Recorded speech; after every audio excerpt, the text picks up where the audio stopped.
નમસ્કાર, હું એડવોકેટ મનીષાબેન રાઠોડ આપ સૌને જણાવવા માગું છું કે નવનીતભાઈ બાલદિયા પર જે 29/12ના રોજ જે હિંસક હુમલો થયેલો હતો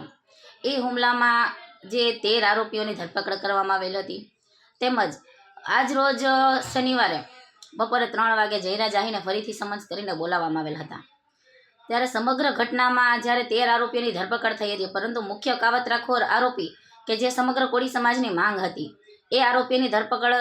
જે નવનીતભાઈ કહી રહ્યા હતા કે જે જયરાજ આહિર છે, જે મુખ્ય કાવતરાખોર આરોપી છે, તેની ક્યાંય પણ ધરપકડ કરવામાં આવેલ ન હતી। એ તમામ પ્રકારની કે એની કોઈ તપાસ કરવામાં આવેલ ન હતી। એવી તમામ દિશામાં જ્યારે એસઆઈટી દ્વારા એ દિશામાં તપાસ કરવામાં આવેલ અને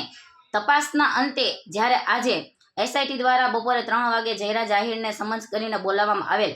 ત્યારે આજે જયરાજ આહિરની એસઆઈટી દ્વારા ધરપકડ કરવામાં આવેલ છે અને નવનીતભાઈ બાલદિયાએ જે જયરાજ આહિર પર આરોપો મૂકવામાં આવેલ છે એ આરોપોને સત્ય સાબિત કરતા આજે એસઆઈટી દ્વારા જયરાજ આહિરની ધરપકડ કરવામાં આવેલ છે। અને આજે આ ધરપકડના આધારે અમે સમગ્ર કોળી સમાજના દરેક યુવાનો વતી હું આ સમગ્ર જે આખું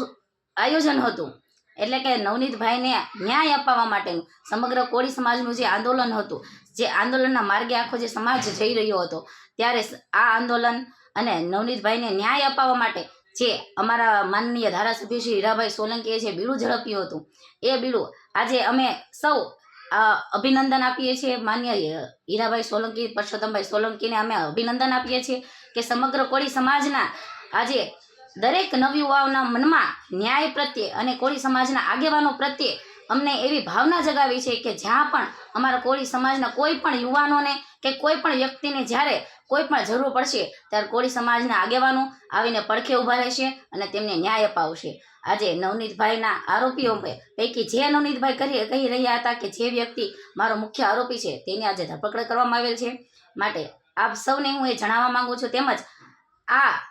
સમગ્ર બાબતમાં આંદોલનમાં જ્યારે નવનીતભાઈને સાથ અપાવવા માટે, ન્યાય અપાવવા માટે કોઈ પણ દરેક વ્યક્તિ જે એમને સાથે આવેલ છે તે દરેક વ્યક્તિનો અમે આભાર માનીએ છીએ। મુખ્ય આભાર અમે માનીશું આપણા માન્ય ધારાસભ્ય શ્રી હીરાભાઈ સોલંકી, પરસોત્તમભાઈ સોલંકી તથા દરેક જે ધારાસભ્ય, સાંસદ સભ્યશ્રીઓ કે જે સીએમ સાહેબશ્રીને રજૂઆત કરવા માટે ગયેલા હતા, તેમજ એસઆઈટીના દરેક અધિકારીઓનો અમે આભાર માનીએ છીએ કે નિષ્પક્ષ અને તટસ્થ તપાસ કરીને કોઈ પણ રાજકીય દબાણને વશ થયા વગર જે તપાસ કરેલ છે નિષ્પક્ષ, તે માટે અમે તેમનો પણ આભાર માનીએ છીએ। તેમજ અમારી સાથે તે જે તમામ કોળી સમાજના જે આગેવાનો છે જે હર હંમેશ દિવસ રાત જોયા વગર ન્યાય માટે લડત આપી છે, તે સમાજના દરેક લડવૈયાઓનો અમે આભાર માનીએ છીએ। તેમજ સમાજના દરેક વ્યક્તિનો અમે આભાર માનીએ છીએ કે જે આ લડાઈમાં અમારી સાથે ઊભા રહ્યા છે, તે સૌનો અમે આભાર માનીએ છીએ। અમારા લીગલ ટીમનો અમે સૌ આભાર માનીએ છીએ। આમ દરેક હવેથી કોળી સમાજને કોઈ પણ લડાઈમાં કોળી સમાજ ક્યાંય પણ પાછો નથી એવો કડક સંદેશ અમે સમગ્ર ગુજરાતને આજે આપ્યો છે અને હવે પછી ક્યાંય પણ અન્યાય કોળી સમાજ નહીં સહન કરીએ એવો અમે આ સંદેશ આથી સૌને આપવા માંગીએ છીએ। જય કોળી સમાજ, જય સંવિધાન।